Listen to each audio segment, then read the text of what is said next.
Coríntios, capítulo 3, versículos 5 até o 9, tá? Do 5 ao 9. O nosso texto diz assim: quem é Apolo? E quem é Paulo?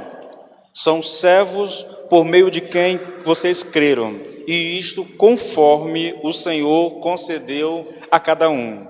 Eu plantei, Apolo regou, mas o crescimento veio de Deus, de modo que nem o que planta é alguma coisa, nem o que rega, mas Deus que dá o crescimento. Ele é alguma coisa. Quem planta não é alguma coisa, quem rega não é alguma coisa, mas Deus que dá o crescimento, Ele é. Tá bom, queridos? Versículo 8. Ora, o que planta e o que rega são um, e cada um receberá a sua recompensa de acordo com o seu próprio trabalho. Porque nós somos cooperadores de Deus, e vocês são lavoura de Deus e edifício de Deus. Pai, nós te louvamos, te bendizemos, nós damos graças porque o Senhor é o nosso Deus. O Senhor nos escolheu, o Senhor nos amou, o Senhor nos fez filho, o Senhor enviou Jesus Cristo a esse mundo para morrer numa cruz, Senhor, e com isso nos dá a salvação.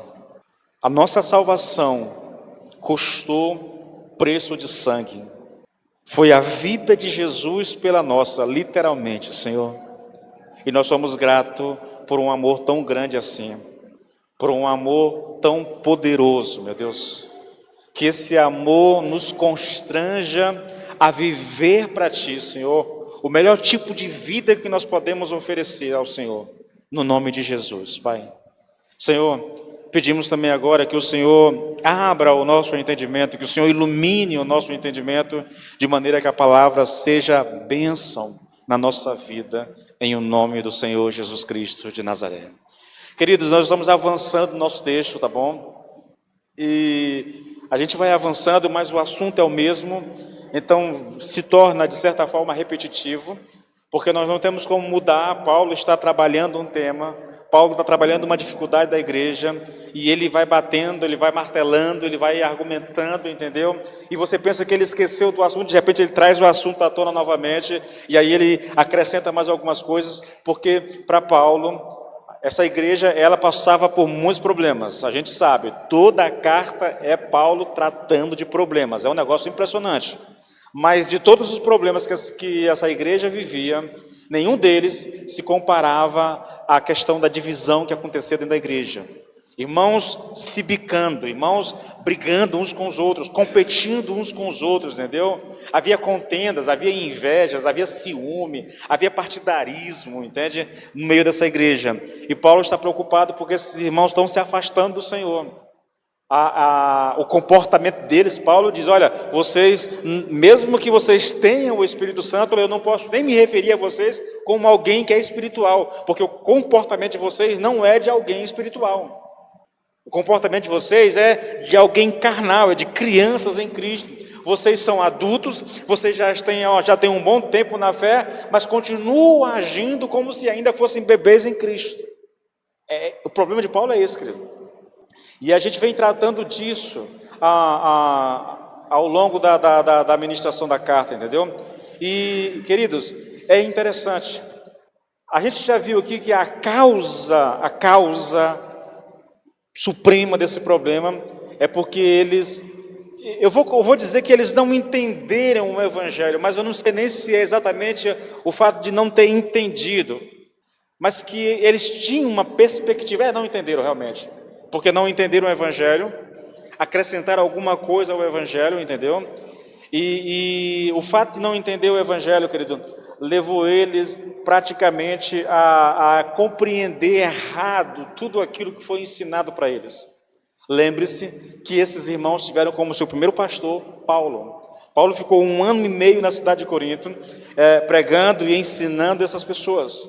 Então eles tiveram o melhor pastor possível, entende? E depois de Paulo, foi para lá Apolo. Apolo era um homem altamente inteligente, intelectual, entendeu? Um cara muito bom na argumentação. Então eles tiveram pastores excepcionais. Mas por alguma razão, querido, por alguma razão, o Tico não bateu com o Teco, eles não entenderam a mensagem direito e descambaram para a filosofia, e com isso eles trouxeram para dentro da igreja a cultura em torno deles, entendeu?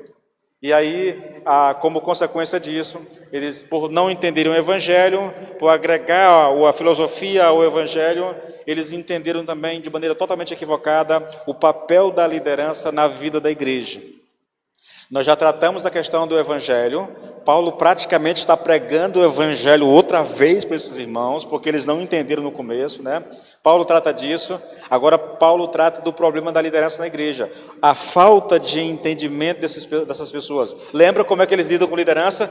Eu sou de Paulo, eu sou de Apolo, eu sou de Cefas, eu sou de Cristo. É assim que eles lidam com a liderança. Eles não entenderam absolutamente nada a respeito do papel da liderança da igreja. E por causa disso, eles criaram esses partidos dentro da igreja. Bom, Paulo já tratou dessa questão do Evangelho, agora ele vai tratar da questão da liderança. É interessante, né? Ele vai falar do comportamento desses irmãos, versículos 1, 2, 3 e 4, do capítulo 3. Aí no 4 ele diz assim, olha, quando alguém diz, eu sou de Paulo, e outro diz, eu sou de Apolo, não é evidente que andam segundo os padrões humanos? Você percebe? Paulo falou disso lá no versículo 12 do capítulo 1, aí ele falou da sabedoria do mundo, sabedoria de Deus e tudo mais, e aí de repente ele, fechando aquela argumentação, ele traz à tona de novo o mesmo tema. E agora ele vai tratar da questão da liderança, querido, da liderança. Eu não sei se eu posso dar tema agora, mas se fosse dar um tema, seria corrigindo a perspectiva equivocada a respeito da liderança cristã. É disso que Paulo está fazendo aqui. Ele vai corrigir um entendimento totalmente equivocado que aqueles irmãos tinham a respeito da liderança. E eu quero pontuar aqui com vocês alguma coisa, queridos. Quando eu estou preparando a mensagem, eu fico tentando, assim, qual a melhor maneira de eu expor isso aqui para que os irmãos compreendam aquilo que está sendo dito. Então eu achei um meio aqui que talvez eu consiga lidar. Corrigindo a perspectiva equivocada a respeito da liderança. Não vamos tratar sobre isso. Então, a primeira questão que Paulo coloca para nós aqui é: os líderes cristãos são apenas servos. É uma forma de ele corrigir essa perspectiva errada, é dizer a esses irmãos que os líderes cristãos são apenas servos. Querido, só isso. Olha o versículo 5. Quem é Apolo e quem é Paulo? São servos. Ele pergunta, percebe, né? Quem é Apolo e quem é Paulo? Ele está perguntando, e ele mesmo responde: são servos, por meio de quem vocês creram, e isto conforme o Senhor concedeu a cada um. Agora, eu vou usar em paralelo o tempo todo aqui a Bíblia viva. É uma Bíblia bem contemporânea, tá bom? Então vou ler os textos sempre nessa versão da NAA, mas também vou ler na versão da Viva. Olha só, quem sou eu e quem é Apolo para que sejamos causa de uma discussão? Não é interessante? É exatamente isso que estava acontecendo. Isso aqui não é o texto, isso aqui é a interpretação do texto, tá bom? Quem sou eu e quem é Apolo para que sejamos causa de discussão? Ora, nós somos apenas servos de Deus. Cada um de nós com determinados talentos especiais, e com a nossa ajuda é que vocês creram. Então Paulo está lidando com essa questão. Agora, deixa eu chamar a sua atenção para uma coisa que é muito importante, querido. De acordo com o texto grego, a melhor leitura não é quem é Apolo ou quem é Paulo, mas o que é afinal Apolo e o que é Paulo, entendeu?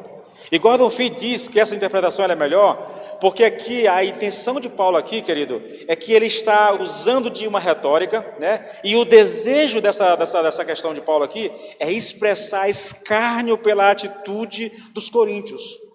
Porque o importante não é quem são os apóstolos, o importante é qual é o ofício deles, o que eles foram chamados para fazer, entendeu? Então, é bem interessante, irmãos, muito interessante. É como se ele tivesse assim, olha, você é de Paulo ou de Apolo? Acaso são eles algum tipo de senhor a quem vocês pertencem para se ligar assim dessa forma, entendeu? Afinal, vocês não sabem que Apolo e Paulo realmente são? Está perguntando. Vocês não sabem quem eles são? Vocês não sabem o que eles são? E a pergunta é, o que eles são? E a resposta é, eles são servos. É interessante, querido, e Paulo escolhe bem as palavras que ele vai colocar, porque em quase toda a carta de Paulo, ele se apresenta como servo de Cristo. A palavra servo, no começo das cartas de Paulo, quase todas elas, no grego é doulos, ou doulos, entendeu? É a palavra, que significa escravo. Mas aqui, quando Paulo se refere a ele e a Apolo como servos, a palavra não é mais escravo, não é doulos. A palavra no grego é diaconos ou diaconos, é a palavra. A diferença, querido, é que escravo ou doulos, né? O primeiro termo aqui se refere a uma completa submissão que alguém devota a Cristo. Por isso ele diz, olha, eu, Paulo, servo de Cristo, eu, Paulo, escravo de Cristo. No começo da carta ele se apresenta assim, mas aqui ele não se apresenta dessa forma. Aqui ele usa a expressão diáconos. É o termo que nós usamos, são os diáconos. O diácono é alguém que é chamado para servir a igreja, entende? E é exatamente isso. O segundo sentido aqui, né, diz respeito ao serviço feito em favor de Cristo à sua igreja e aos membros. Paulo, ele é um servo do Evangelho de Cristo, comissionado pelo próprio Senhor.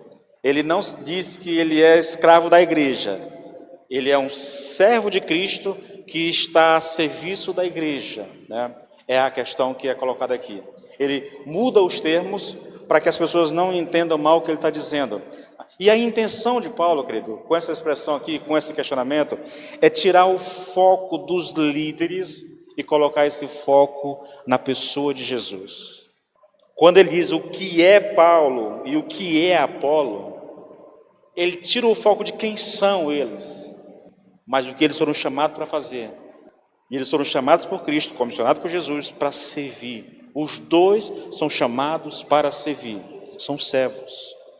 Ao fazer isso, Paulo está tirando o foco, os holofotes deles e colocando esses holofotes em quem de fato deve receber todos os holofotes possíveis, que é Jesus Cristo.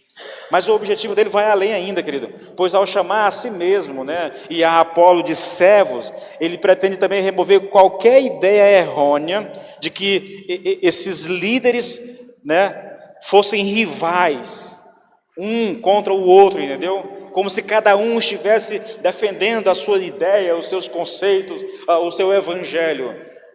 Ele se coloca no mesmo nível, de igual para igual. É como se ele estivesse dizendo, eu vou falar isso daqui a pouco, né? Ele como se ele estivesse dizendo assim, olha, nós não somos rivais, nós somos parceiros. Paulo vai dizer isso mais à frente. Nós somos cooperadores, nós estamos juntos nesse negócio. É bem interessante, querido. Por que Paulo faz isso, irmãos? Porque havia naquela cidade, naquela igreja, aquilo que nós chamamos hoje de culto à personalidade. E interessante, queridos, que isso não é um problema apenas daquela época, já havia lá, mas é um problema moderno também. Agora, veja, eu quero que você entenda uma coisa.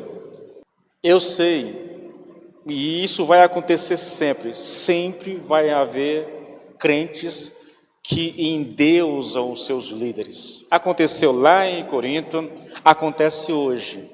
Só que o problema moderno é muito mais complicado, porque lá em Corinto eram os crentes que estavam endeusando os seus líderes. O problema hoje, isso acontece hoje, acontece, mas o maior problema hoje com a igreja, querido, é que são os próprios líderes cristãos que têm suscitado esse tipo de desejo no coração das pessoas. Eles ficam fazendo promoção de si mesmo. Irmãos, chega a ser vergonhoso as pessoas nas redes sociais tentando se promover. É um negócio estranho, sabia? Para um pastor, para um obreiro, é meio estranho isso. Eu vi um pastor colocando lá um anúncio, lá pedindo ajuda para divulgar o trabalho dele, a foto dele, o ministério dele, porque, irmãos, Deus me livre, querido, de um dia eu ir para a internet e dizer, olha, fazer um banner com o meu rosto, dizer assim, olha, divulga isso para mim. Sabe de uma coisa? Eu fico constrangido com anúncio ou banner com minha foto. Eu sei que é a regra hoje, entendeu? Você quer fazer uma capa para vídeo, você tem que colocar a sua foto. Primeiro porque é mais fácil, entendeu? Segundo porque todo mundo está usando, na verdade. Mas, irmãos, eu ainda não me acostumei com a ideia, sabe? Não me acostumei. Hoje o Cauã fez lá o banner, né? Não estou criticando nem nada não, tá bom? Eu sei que é a regra, eu entendo isso. Mas eu tenho dificuldade de vir um bando do culto, chamando para o domingo com uma foto minha lá, irmãos. Eu não tenho interesse em promoção, entendeu? Eu não tenho interesse de fazer o meu nome, de me tornar conhecido. Ô, irmãos, isso só estranho para mim, na verdade. Sou estranho.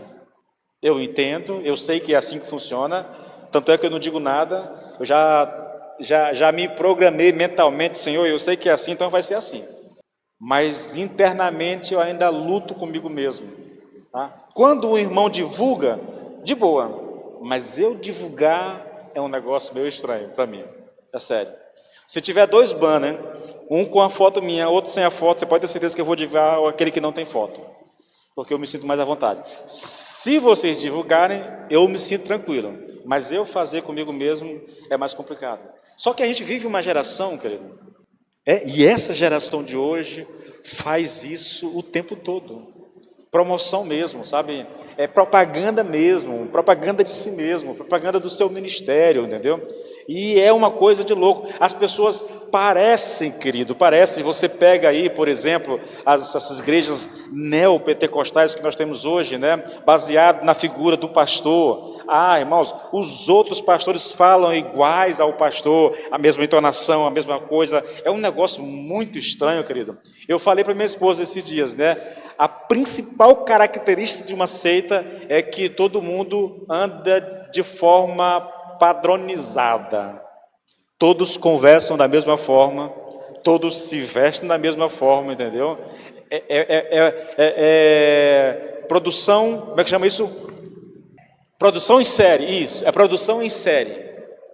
Uma das principais características do cristianismo, querido, do verdadeiro cristianismo, é essa liberdade, entendeu? Eu tenho o meu jeito, a Bianca tem o jeito dela, a minha esposa tem o jeito dela, cada um é uma figura, nós somos individuais, seres individuais, né? Únicos na verdade. Então eu não posso querer que a Bianca haja que nem eu, e nem eu querer ser que nem a Bianca, ou que. Não, eu entendo, querido, eu entendo que a convivência com as pessoas fazem a gente imitar aqueles que nós gostamos, sem que a gente tenha consciência. Não é uma coisa programada, entendeu? Eu sofri muito com isso no começo da minha vida, quando eu comecei a pregar, porque eu era muito chegado ao pastor Jair mesmo, muito ligado ao pastor Jair, e a gente vivia muito tempo junto, ele ia para minha casa, eu ia para a casa dele, era uma coisa assim. Então, por causa da convivência o tempo todo, eu comecei a falar, eu lia os livros que ele lia, entendeu? Era um negócio. Então eu comecei a falar como ele falava, a usar o mesmo vocabulário que ele usava, eu passei a gesticular como ele gesticulava. Mas não é porque eu disse assim, eu vou imitar o pastor Jair. Não, era fruto de um relacionamento muito íntimo, entendeu? Muito chegado, é natural. Então, tudo isso aqui para dizer, querido, que assim como havia problema lá naquela época, só que, repito, o problema lá era os irmãos, influenciados pela cultura da sociedade, criaram os seus ícones, entendeu? O culto à personalidade. Nós cultuamos aqui, é lógico, um crente não vai dizer que cultua, mas a prática é exatamente essa, de um culto, entendeu? Nós somos de Paulo, nós somos de Pedro, nós somos de Apolo, nós somos de Jesus, entende? É o que estava acontecendo com essa igreja. Agora, veja, irmãos, hoje, esse problema hoje na igreja, essa promoção exacerbada que acontece na igreja, dentro da igreja, nas redes sociais, com isso, querido, a gente vem presenciando disputas entre os grandes líderes evangélicos. Você vai ver um queimando o outro nas redes sociais. É uma disputa por poder, é uma disputa por seguidores, é uma disputa por saber quem é o mais ungido, quem é o mais poderoso. Isso está acontecendo o tempo todo, irmãos. É uma coisa doentia no meio da igreja. Agora, enfatizando essa diferença, há uma diferença muito importante. Lá em Corinto, foram os irmãos, querido, né, que fizeram dos seus líderes pessoas que deveriam ser reverenciadas. Hoje, né, e fizeram isso sem o consentimento, tá, deles. Hoje, são os próprios líderes que desejam ardentemente serem reverenciados. Esse comportamento moderno, ele é totalmente antibíblico, irmãos. ele é antibíblico. Não tem nada a ver com a cruz. Toda a mensagem que Paulo vem pregando de Cristo e Cristo crucificado, toda a mensagem a respeito do Evangelho, de que o Filho de Deus morreu numa cruz, essa mensagem hoje, querido, ela perdeu um pouco o seu sentido. A cruz, ela já não é mais, ela não é apenas o paradigma, o modelo do Evangelho e dos caminhos de Deus que se opõem aos caminhos do homem. É o que Paulo pregou para essa igreja, né? Mas também ela serve de modelo básico para o ministério, irmãos. A cruz, querido, é a negação divina de uma compreensão meramente humana quanto ao papel dos líderes, ao qual os coríntios estavam manifestando. A cruz diz, irmãos, que aquele que foi chamado por Deus para fazer a obra, ele é um servo, ele está ali para servir. Ele não está buscando o aplauso das pessoas, ele não está buscando o reconhecimento das pessoas, ele não está ali tentando se promover. Alguém que vive o seu ministério centrado em Cristo, voltado para a cruz de Cristo, é alguém que vai procurar de todas as formas promover Jesus e nunca o homem, querido. Tanto a liderança como a igreja precisam entender que o chamado cristão é um chamado de renúncia. Quando nós olhamos para a cruz, irmãos, para a cruz de Cristo, nós temos uma mensagem estampada de renúncia sendo pregada. É o Filho de Deus que abriu mão do seu lugar de glória, do seu trono, que se fez carne, que se humilhou, que foi para a cruz, renunciando a tudo o que tinha direito para nos dar salvação.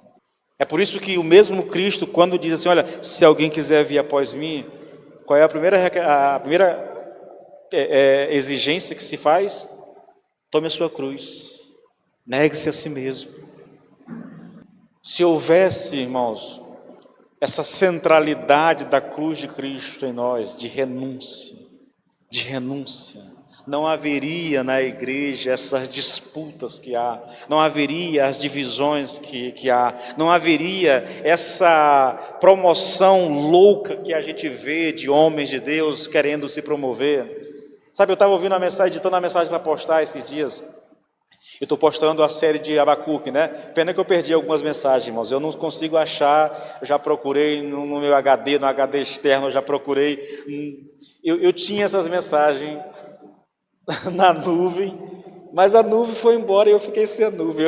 Eu não sei cadê as mensagens. Mas eu estava ouvindo lá e estava lembrando de uma coisa que o pastor Jair me disse antes da eleição do Lula. Ele me falou assim, Edilson, sabe o que me preocupa se o Lula ganhar? Como é que fica a profecia de tantos homens de Deus a respeito da vitória do Bolsonaro? Porque esses homens têm vindo a público e eles têm dito, Deus me revelou que o Bolsonaro vai levar. Deus me disse que o Bolsonaro vai ganhar. E eu disse para o pastor, se acontecer, só tem uma explicação, pastor. É que Deus não disse nada, e por mais que sejam homens de Deus, eles falaram de si mesmo. Falaram daquilo que estava no coração deles, e não daquilo que eles ouviram de Deus. Qual é a outra explicação, irmãos? Paulo pergunta, quem sou eu? E quem é Apolo? Para que sejamos causa de uma discussão. Ora, nós somos apenas servos de Deus. Paulo está dizendo aqui, querido, que foi Deus quem o chamou para o ministério. A Paulo, Deus deu a ele uma missão, e a Apolo outro. A Paulo foi chamado para plantar a semente. Apolo foi chamado para regar essa semente. Mas os dois, querido, são parceiros nessa obra de Deus. E os dois servem ao mesmo Senhor. Eles não são inimigos e não estão competindo entre si. Eles estão empenhados na mesma obra e buscam o mesmo objetivo. O que Paulo está fazendo aqui, irmãos? Ele está corrigindo uma percepção equivocada que a igreja tinha a respeito dos líderes dela. Quão necessário isso é hoje, irmãos, nos nossos dias, sabia? Olha, eu dou graças a Deus porque a gente mora num lugar pequeno. Eu dou graças a Deus porque vocês não conhecem aquilo que eu lidei durante tantos anos, presenciei de perto durante tantos anos, igrejas rachadas, igrejas divididas, gente competindo, homens que vêm que é da igreja, de repente diz assim, olha, Deus me mostrou que eu tenho que abrir um ministério, só que antes de fazer isso, ele foi na casa de um e do outro, minando. Eu vi isso acontecer aqui no Buriti. Pastor, amigo meu me confidenciou, pastor, o cara chegou aqui, pastor, e eu dei oportunidade para ele, ele começou a pregar na igreja, até pregava bem, na verdade, e eu confiei nele, eu coloquei ele para pregar muitas vezes, aí de repente ele teve uma revelação, que Deus disse para ele sair da igreja. Até aí, irmãos, tranquilo. Só que o problema foi, que antes de sair da igreja, ele foi na casa dos irmãos, tentando convencer os irmãos a irem com ele. Ele tirou um grupo da igreja assim. Ah, queridos, irmãos, isso é terrível na vida da igreja. Esse racha é terrível, entendeu? É uma coisa... Eu não consigo conceber, irmãos, que isso seja uma ação de Deus na vida da igreja. Não consigo, irmãos. Divisão não pode ser uma ação de Deus na vida da igreja. Deus pode permitir, por causa da dureza do coração do homem, mas nunca vai ser projeto de Deus que a igreja divida. Sabe de uma coisa? Nós temos um exemplo nisso aqui. Eu não queria nem falar sobre isso, mas vamos lá. Nós temos um exemplo. Eu gosto de olhar para a igreja de Atos. Lembra olha, vai vir sobre vocês o Espírito Santo, aquela coisa, vocês vão ser minhas testemunhas aqui em Jerusalém, tal. A coisa vai acontecer. O Espírito veio, irmãos. A unção desceu sobre a igreja. A igreja começou a crescer em Jerusalém. E aquela igreja vivendo na plenitude do Espírito Santo. Se você pegar Atos 2, para mim aquele texto é uma coisa assim sobrenatural. A comunhão, a adoração, o amor uns pelos outros, aquele negócio bom, aquele negócio gostoso, que não dá vontade de vocês... Irmãos, eu fico pensando o seguinte, aqueles irmãos trabalhavam de dia, todos os dias na roça, trabalhando tudo, mas todos os dias eles estavam no templo, e todos os dias eles estavam juntos de casa em casa. A comunhão, a alegria, o prazer de estar na presença um do outro, era um negócio assim arrebatador. Tão arrebatador que Deus olhou para a igreja e disse, opa, alguma coisa está errado. Porque o Espírito veio, mas veio para que eles fossem testemunhas não só aqui em Jerusalém, mas na Judéia, em Samaria, até os confins do mundo. Mas o negócio está tão bom na igreja que eles não querem sair de perto um do outro. O que Deus fez? Deus rachou a igreja? Não. Deus levantou um inimigo para a igreja. Paulo, irmãos. Paulo foi usado muito antes de ser chamado, né? Levantou um perseguidor para a igreja. E a perseguição foi um negócio tão ferrenha que a única alternativa para aqueles irmãos foram fugir de Jerusalém. Aí a ordem de Deus foi cumprida, porque por onde eles iam pregando o evangelho. Percebe? Não tem nada, não tem rachadura, irmãos. Apenas Deus agindo e tirando os irmãos do comodismo, levando eles para pregar o evangelho. A segunda lição, querido, escute bem. A primeira é que o líder cristão, ele é um servo. Ele está ali para servir. Não é servir mesa, querido, tá bom? Não é, lembra lá de Atos 6? Os líderes estavam dando preferência para os seus pares ali. Alguém chamou os líderes, olha, está acontecendo um problema aqui na igreja. Queriam que os apóstolos fossem servir as mesas. Ele disse, opa, nós não. O nosso chamado não é para servir a mesa. Nós somos chamados para servir, mas não servindo mesa. Vocês escolhem aí pessoas cheias do Espírito Santo e tudo mais, e levantem ela para fazer isso. Mas o nosso chamado é um só. Nós somos chamados para a pregação da palavra e para a oração. É isso. O pastor serve a igreja orando e pregando, irmãos. Esse é o chamado do pastor. Primordial, acima de tudo, entendeu? Lembro muito de um pastor que foi chamado foi convidado para conhecer uma igreja, né? A igreja estava precisando de um pastor, e ele foi chamado para pregar, e depois da pregação tinha que falar com a liderança da igreja. E aí ele chegou para a liderança da igreja e perguntou assim, a questão é a seguinte, eu preciso saber de vocês o seguinte, vocês querem minha mente ou vocês querem minhas mãos? Todo mundo assim, como assim, pastor? Não, vocês querem um pastor que põe a mão na massa e vai pintar a igreja, vai fazer isso, vai fazer aquilo, ou vocês querem um pastor que vai se dedicar ao ensino da palavra? Porque se vocês quiserem as minhas mãos, eu estou fora. Porque de fato, querido, o chamado do pastor não é para servir mesa. Não é uma questão de orgulho, irmãos. É uma questão de chamado, entende? É chamado. Lembra de Paulo? Eu plantei, Apolo regou. Cada um com o seu chamado. Eu já falei sobre isso. A despeito dos líderes cristãos desenvolverem papéis diferentes, eles estão buscando o mesmo objetivo. E qual é esse objetivo? O crescimento da obra de Deus. Versículo 6, irmão, 6 e 7, na verdade. Eu plantei, Apolo regou, mas o crescimento veio de Deus. De modo que nem o que planta é alguma coisa, nem o que rega, mas Deus que dá o crescimento. Ou, novamente usando a Bíblia viva, meu trabalho foi o de plantar a semente no coração de vocês. O de Apolo foi regá-la. Porém foi Deus e não nós quem fez a lavoura em seus corações. Uma pessoa que planta ou rega não é muito importante. Deus é que é importante, porquanto Ele é quem faz as coisas crescerem. Você observa o tempo todo, Paulo está o tempo todo diminuindo a importância do papel que eles têm, entendeu?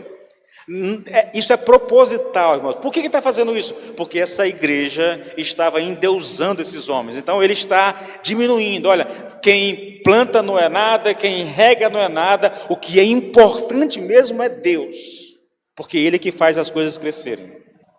Isso vai acontecer o tempo todo, irmãos, no texto, tá bom? E aqui, querido, nós temos um fato que é no mínimo curioso, tá bom? Embora os líderes cristãos devam buscar o crescimento da obra de Deus, Paulo deixa claro que eles não têm o poder para tanto. É Deus quem faz crescer, irmãos. Irmãos, aqui há lições que eu poderia ficar o resto da pregação em cima disso. Isso não é uma palavra só para o pastor, é uma palavra para quem prega, entendeu? Não é a nossa pregação, não é a nossa capacidade, não é a nossa eloquência, não é a nossa retórica, não são as histórias que nós contamos, nada disso, querido, não tem nada a ver comigo, irmãos. Eu posso vir para cá fazer, na verdade, devo vir para cá preparado da melhor forma possível, dar o meu melhor na pregação, mas eu sei de uma coisa, que a obra só vai acontecer de fato na vida de vocês se Deus agir em vocês. Queridos, que isso tem que ficar muito claro para nós. É Deus quem faz crescer, irmãos. É como se Paulo estivesse dizendo assim, olha, todos nós que estamos envolvidos na obra do Senhor, devemos sempre fazer o nosso melhor. Isso não tem discussão aqui, não cabe discussão. Nós temos que dar o nosso melhor. Entretanto, apesar de todo o esforço humano, só Deus tem o poder para fazer essa semente crescer. Ele está apontando o dedo aqui, querido, para a loucura que aqueles irmãos estavam cometendo ao cultuar determinados líderes.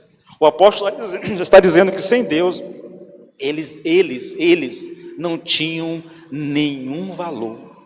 É como se ele estivesse se menosprezando mesmo, entendeu? Mas a intenção de Paulo, querido, não é desmerecer o trabalho dele ou de Apolo. A intenção de Paulo é corrigir uma percepção errada que aqueles irmãos tinham a respeito da liderança. Tudo que Paulo diz aqui, nesses versículos aqui, é tentando corrigir. Ele vai usar expressões, ele vai usar aqui meios para mostrar nas pessoas que os líderes não são tão importantes a ponto de se fazer... eu fico imaginando essa ideia de fã-clube de crente, né? É um negócio muito doido, querido. Não existe isso, irmãos. Não importa se o cara é cantor, se é pregador, se é alguma coisa. Não existe isso, querido. Isso é culto à personalidade, irmãos. Culto à personalidade. Paulo e Apolo, querido, eles têm tarefas essenciais para serem executadas, pelas quais eles receberão as suas respectivas recompensas. Cada um vai receber de acordo com o seu trabalho aqui. Mas em si mesmo, eles não têm nenhuma importância. Escute, querido, da perspectiva da responsabilidade final pela existência dos coríntios como povo de Deus, Paulo e Apolo não têm peso algum. Sem a atividade prévia de Deus, de levá-los, aqueles irmãos à fé, de fazê-los crescer, não haveria igreja ali, irmãos. É loucura. Paulo está dizendo, olha, é loucura o que vocês estão fazendo. É como se ele dissesse, parem de brigar, né, por causa de pessoas. Porque elas não têm valor nesse sentido. No que diz respeito à obra de Deus, ao avanço da obra de Deus, no que diz respeito à salvação, as pessoas, querido, elas não têm esse valor, irmãos. Nós não podemos dar vida, irmãos. Irmãos, sinceramente, não é porque eu prego. Eu acho que os irmãos podem testemunhar, irmãos, nas células, quando tem descrente, eu faço um esforço, irmãos, mas um esforço de tentar mostrar às pessoas que elas precisam de Deus, de tentar levar, mas eu olho, às vezes a reação, irmãos, é uma coisa assustadora. Eu sei que eu não tenho poder para fazer, mas eu digo, Senhor, eu vou dar o meu melhor aqui, e eu dou, irmãos, eu vou ser franco com vocês, ultimamente eu tenho pregado melhor nas células do que aqui no domingo à noite, irmãos. Tenho feito um esforço gigantesco, porque em toda a célula tem dado visitante, 3, 4, 5, 6, entendeu? E eu tenho um interesse em alcançá-los, mas eu sei que, em última instância, se Deus não abrir o entendimento, você pode ensinar, você pode gastar tempo explicando e tudo, irmãos, e não vai acontecer, irmãos. Isso, pastor, mas isso não desestimula a gente? Não, querido, não, pelo menos a mim não, entende? Eu sei que é Deus que salva. E quando Deus quer salvar, irmãos, Ele não precisa de mim, Ele não precisa da Bianca ou da minha esposa. Quantas e quantas pessoas não vieram a Cristo com os irmãos pregando, naquela época que o irmão pregava, as pessoas vinham, me procuravam aqui, pastor, como é que faz para aceitar Cristo? Aquela coisa toda, entende? Não tem esse negócio de, porque o fulano está pregando, vai ter conversão. Não existe isso, irmãos. E eu queria até tirar isso da cabeça dos irmãos que pregam aqui. Não existe esse negócio, irmãos. Quando Deus quer salvar, querido, Ele salva. Não importa quem esteja falando. Não importa a mensagem, Deus faz. Tá? Deus faz. Uma das coisas que me deixa curioso, querido, é quando eu vejo, eu leio, eu estudo a pregação de Pedro em Atos. Irmão, que coisa simples aquela. Eu convido você, a pregação tem 20 linhas, 10 linhas é ele citando a Bíblia. E 3.000 pessoas se converteram com aquele negócio, com aquela pregação. Por quê? Por causa do Espírito Santo naquele lugar. Tá? Bom, dito isso, irmãos, eu quero chamar a sua atenção para os papéis desenvolvidos. E aqui não só pelos líderes, mas também pela igreja como um todo. A igreja, irmãos, eu coloquei aqui, é como o corpo. A igreja não é como o corpo, a igreja é um corpo que tem diversos membros, com diversos ministérios e dons. E mesmo que todos esses membros estejam em plena atividade, a vida e o crescimento da igreja são um milagre que só Deus pode realizar. Se quer um texto interessante que fala sobre isso, acho que é Efésios capítulo 4. Vou tentar ver se é mesmo, irmãos. Lá no finalzinho, olha só. Já não sei. Aqui, ó. 4,16.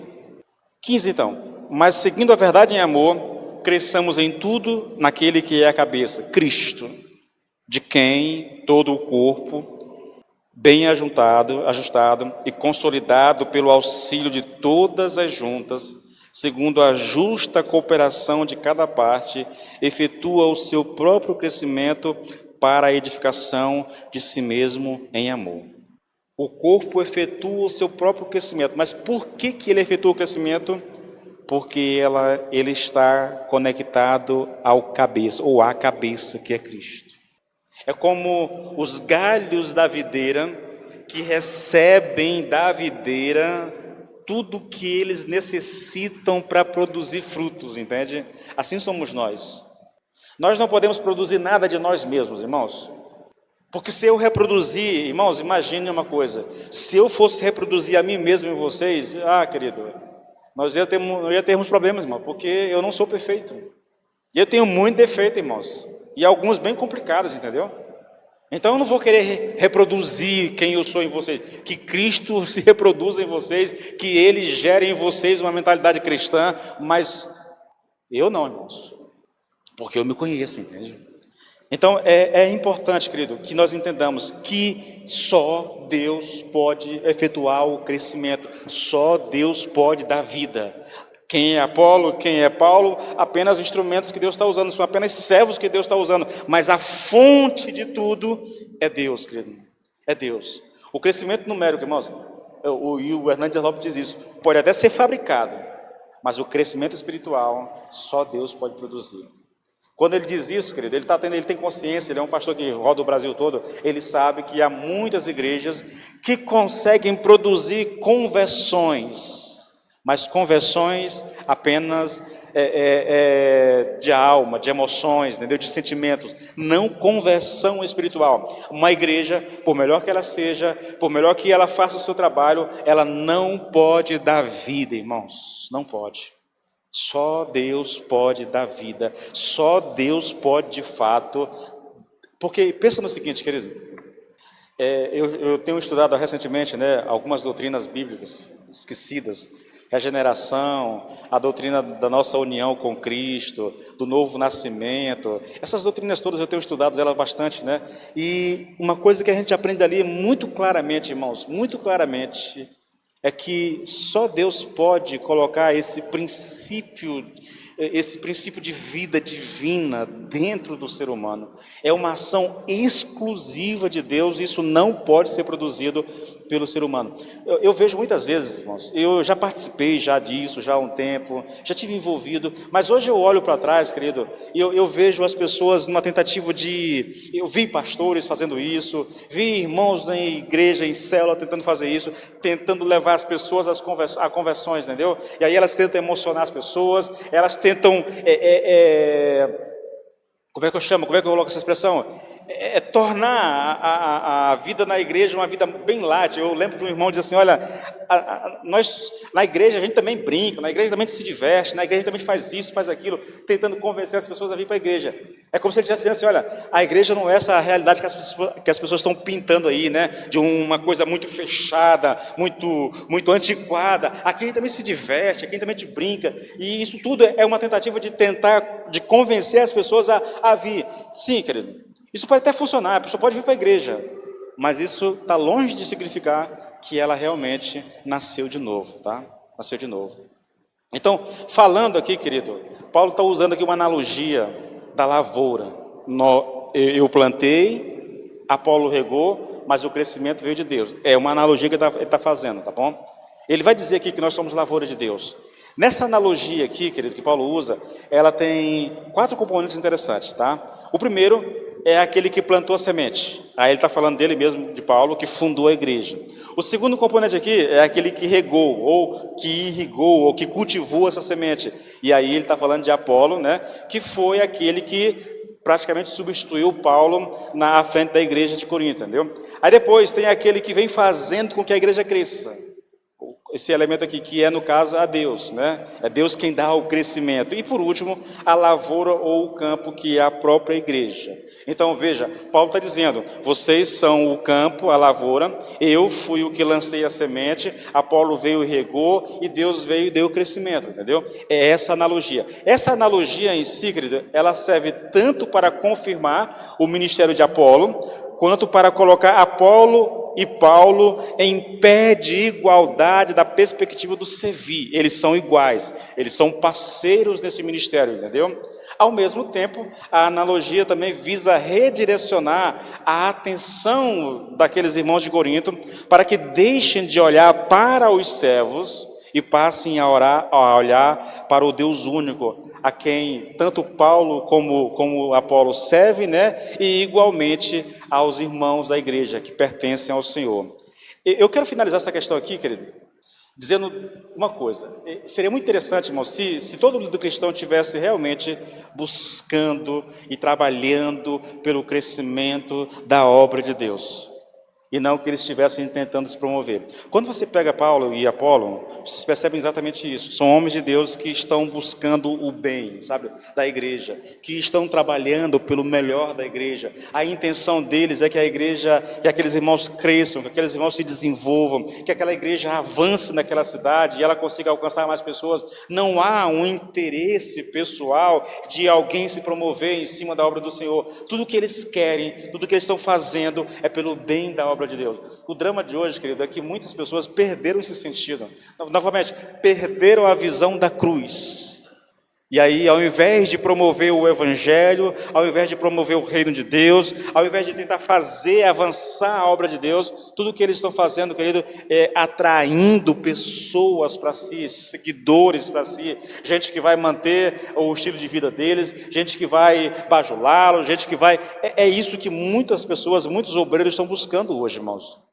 E eu digo a você, isso é doentio na vida da igreja. Isso é prejudicial, irmãos. É deixar de lado toda a mensagem do evangelho e colocar o homem. É tirar Cristo do centro, né? É a igreja que deixa de ser uma igreja cristocêntrica e passa a ser uma igreja antropocêntrica, colocando o homem. Irmãos, você percebe essas igrejas com placas de pastores, você está pregando, está lá a foto do pastor atrás, aquela coisa toda.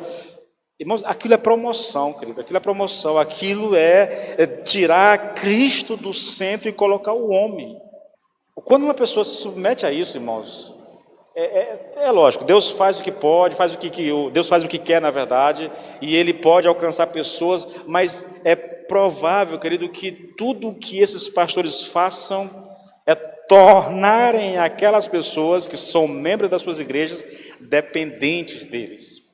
O pastor que tem que ungir, o pastor que tem que abençoar, o pastor que tem que fazer, entendeu? Perde-se a visão, querido.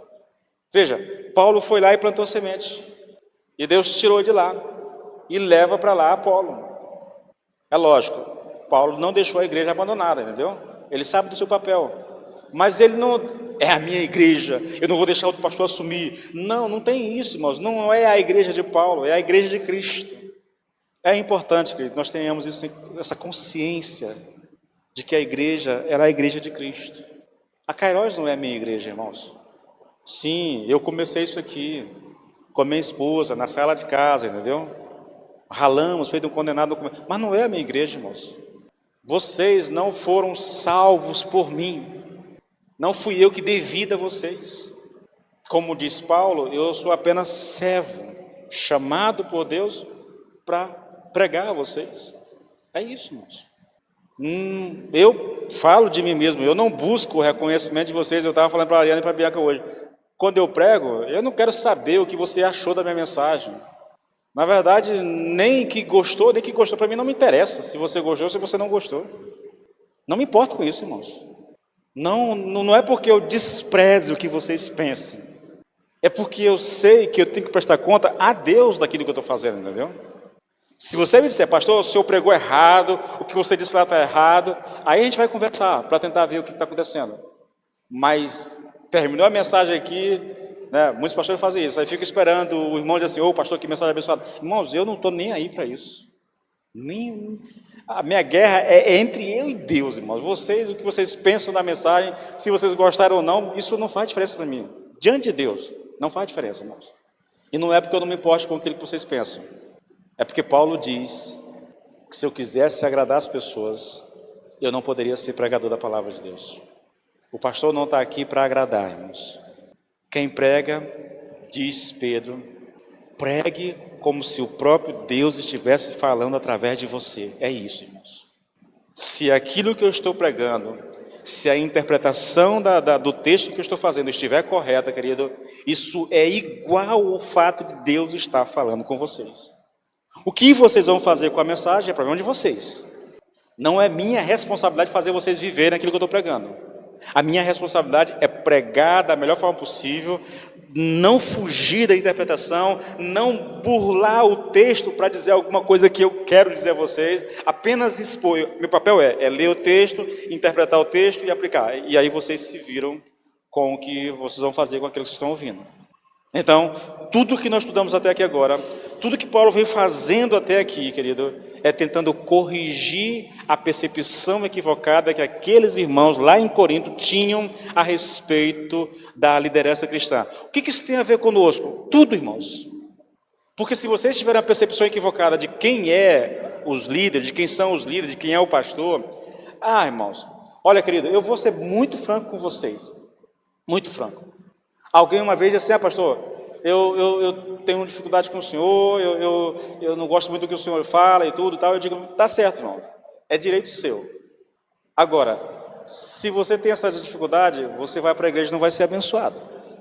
Então, porque eu gosto de você, porque eu quero o melhor para você, eu lhe indico muito, de coração muito tranquilo, que você procure uma igreja para congregar, uma outra igreja.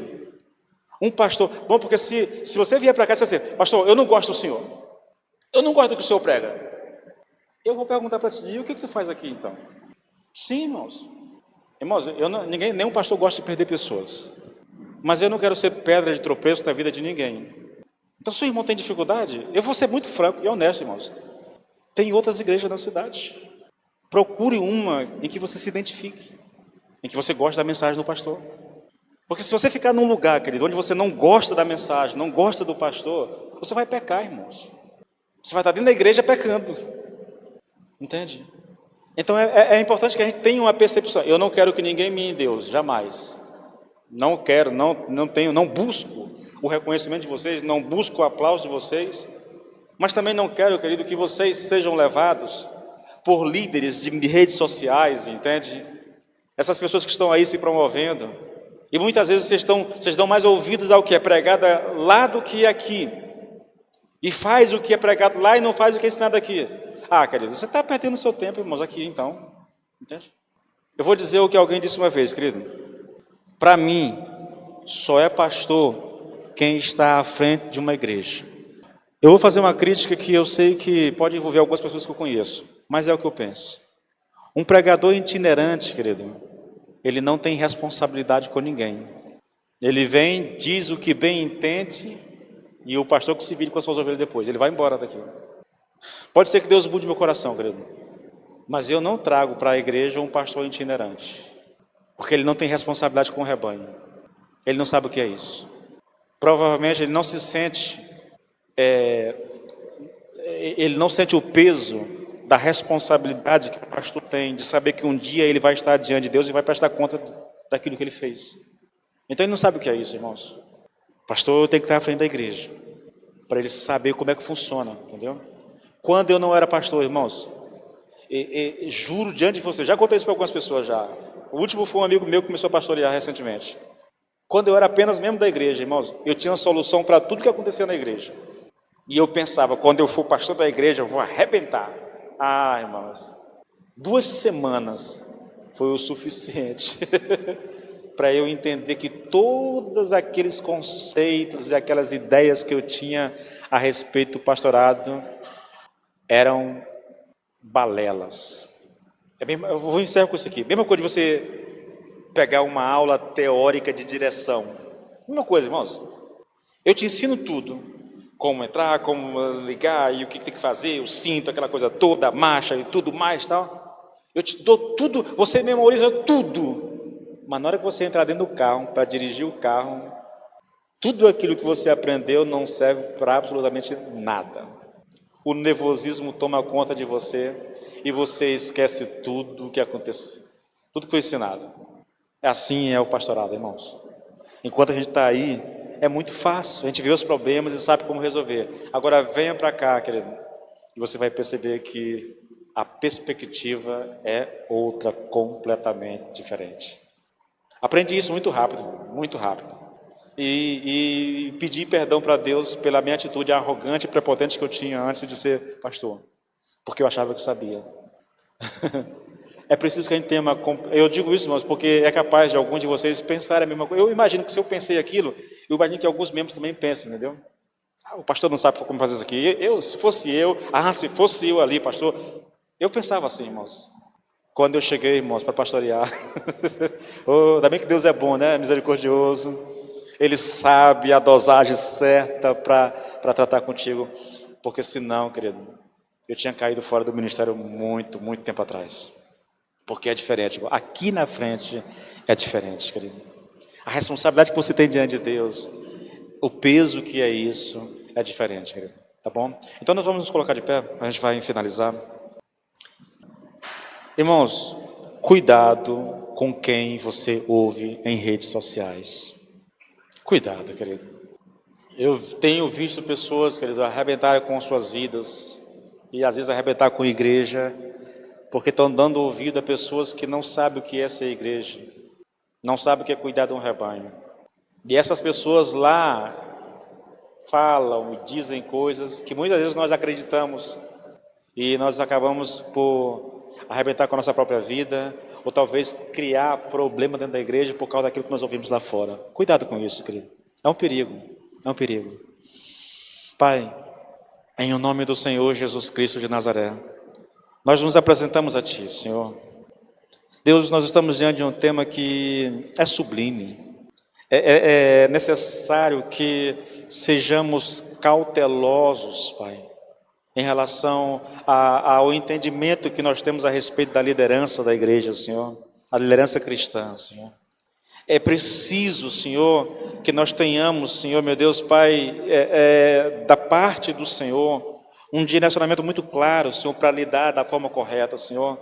Não para exaltar, mas também para não menosprezar, Senhor, que haja em nós sabedoria, Senhor, em relação à liderança da igreja, Senhor, que haja em nós, Pai, no nosso coração, um desejo sincero e profundo, Senhor, pelo crescimento, meu Deus, Pai, da obra, pelo avanço da obra, Senhor, que nós sejamos homens e mulheres, Senhor, movidos por uma mentalidade, Senhor, meu Deus, Pai, cristocêntrica, Senhor, Deus, que nós sejamos guiados, Senhor, meu Deus, verdadeiramente, Senhor, pela mensagem do Evangelho, Senhor, que a cruz de Cristo, que o Cristo crucificado seja o nosso referencial de vida, Senhor, meu Deus, em nome de Jesus, Pai.